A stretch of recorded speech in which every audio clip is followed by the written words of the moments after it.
কোরবানির বর্জ্য অপসারণের খবর জানাতে রাজধানীর বনশ্রীতে আছেন রিপোর্টার এম এ আজিম। সরাসরি যাচ্ছি আজিমের কাছে। আজিম, নিশ্চয়ই শুনতে পাচ্ছেন। রামপুরা হয়ে মেরাদিয়ার যে সড়কটি রয়েছে বনশ্রীর ঠিক পাশে, আমরা এই মুহূর্তে ঠিক সেখানে রয়েছি। এখানে কিন্তু কুরবানির যে বর্জ্যগুলো রয়েছে সেই বর্জ্যগুলো ঠিক আমার পাশে, এখানে যে মেরাদিয়ার যে খালটি রয়েছে সেই খালের পাশে এখানে পড়ে রয়েছে।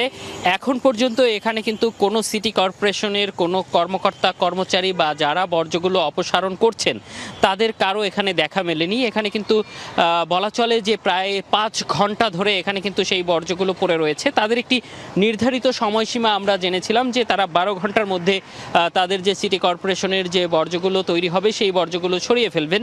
আমরা বিভিন্ন জায়গায় তাদের সে কার্যক্রম দেখলেও কিন্তু এই যে মেরাদিয়া থেকে রামপুরা পর্যন্ত যে খালটি রয়েছে বনশ্রীর পাশে, আফতাবনগরের পাশে, সেই খালের দুই পাশে কিন্তু আমরা দেখেছি যে অসংখ্য কুরবানির বর্জ্য পড়ে আছে।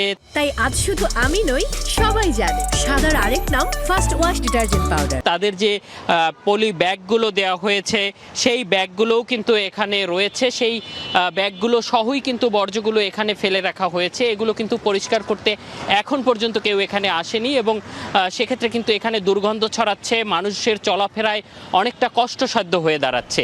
তো এই ছিল আমার কাছে বর্জ্য অপসারণের সবশেষ।